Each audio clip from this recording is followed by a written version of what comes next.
ছোলার ডাল তো অনেকে অনেকভাবে রান্না করে খেয়েছেন। একবার হলো বাসায় এভাবে রান্না করে খেয়ে দেখবেন, এতটাই মজাদার হয় এই ছোলার ডালের রেসিপিটি। এই ছোলার ডালটা ভাতের সাথে, রুটি, পরোটা, এমনকি লুচির সাথে খেতে পারবেন। নমস্কার, সবাইকে স্বাগত জানাচ্ছি নতুন আরও একটি রেসিপি দেখার জন্য। মূল রেসিপিতে চলে আসলাম। প্রথমে এই ডালটা আমি 1 ঘন্টার মতো ভিজিয়ে রেখেছিলাম। অবশ্যই ভিজিয়ে রাখবেন, তাহলে দেখবেন দ্রুত সেদ্ধ হয়ে যাবে। ছোলার ডালগুলো আমি ধুয়ে নিয়েছি। এখন প্রেসার কুকারের মধ্যে দিয়ে অল্প পরিমাণে একটু জল দিব।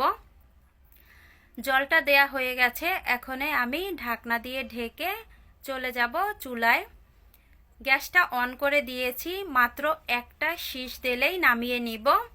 একটা শীষ দেওয়ার পরে আমি নামিয়ে নিয়েছি। যখন ভাপটা বের হয়ে গেছে, এখন আমি ডালটা একটু দেখাচ্ছি। একেবারে দেখতে দেখা যাচ্ছে আস্ত, কিন্তু গলে গেছে। কিন্তু এরকমই সেদ্ধ করলে বেশি ভালো হয় খেতে। আবারও চুলায় চলে আসলাম। ফ্রাই প্যানে দিয়ে দিলাম তেল। তেলটা দেওয়ার পরে ফোড়নের জন্য দিয়ে দিলাম তেজপাতা, গোটা জিরা কিছুটা পরিমাণ, গরম মশলা, এলাচ, লং আর দিয়ে দিলাম গোলমরিচ। এই মশলাগুলো আমি হালকা পরিমাণে একটু ভাজি করে নিব, যাতে পুড়ে না যায়। এবার দিয়ে দিলাম আদা কুচি আর রসুন কুচি।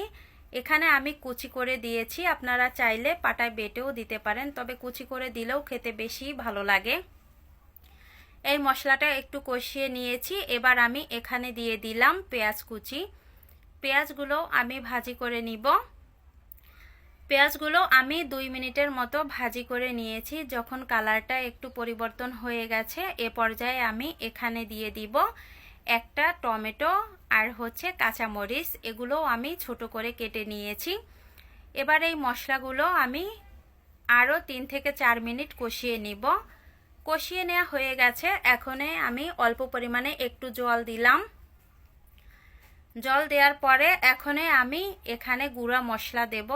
এখানে আমি বেশি মশলা দিব না। দিয়ে দিলাম হলুদের গুঁড়া, মরিচের গুঁড়া, আর দিয়ে দিব আমি 1 চামচ ধনিয়ার গুঁড়া। আর এখানে আমি কাশ্মীরি লঙ্কার গুঁড়াটা ব্যবহার করেছি, এতে করে সুন্দর একটা কালার আসে। এখন এই মশলাটাও আমি একেবারে লো হিটে 5 থেকে 6 মিনিটের মতো কষিয়ে নিয়েছি। কষিয়ে নেওয়ার পরে সেদ্ধ করা ডালগুলো আমি দিয়ে দিলাম। ডালগুলো দিয়ে এবার মশলার সাথে ভালোভাবে মিশিয়ে নিতে হবে। আমি মশলার সাথে ভালোভাবে মিশিয়ে নিয়েছি। এখন স্বাদ মতো দিয়ে দিতে হবে লবণ। লবণটা দেওয়ার পরে আমি এখানে দিয়ে দিব গরম জল অল্প পরিমাণে। অবশ্যই গরম জলটা দিবেন। গরম জল দেওয়ার পরে সবগুলো আমি একসঙ্গে ভালোভাবে মিশিয়ে নিয়েছি। এখন একটা ঢাকনা দিয়ে ঢেকে 10 মিনিট লো হিটে জাল করে নিব। 10 মিনিট হয়ে গেছে, ঢাকনা তুলে নিলাম। এবার ডালটাও রান্না হয়ে গেছে। একটু নেড়ে চেড়ে দিতে হবে। তারপরে আমি এখানে দিয়ে দিব কিছু পরিমাণ ধনিয়া পাতা কুচি। ধনিয়া পাতা কুচি দিয়ে আমি একটু মিশিয়ে নামিয়ে নিব। চাইলে আপনারা এখানে গরম মশলার গুঁড়াটাও দিতে পারেন, আমি এটা দিলাম না। এই তো ডালটা রান্না করা হয়ে গেছে। এখন আমি চুলা থেকে নামিয়ে নিব এই ডালটা। চুলা থেকে নামিয়ে নিয়েছি। এখন এই ডালটা গরম গরম ভাত কিংবা রুটি, পোলাও, লুচি সব কিছুর সাথেও খেতে পারবেন। এতটাই মজাদার লাগে এই ডালটা। আজকের ভিডিওটা এখানেই এন্ড করলাম। সবাই ভালো থাকবেন।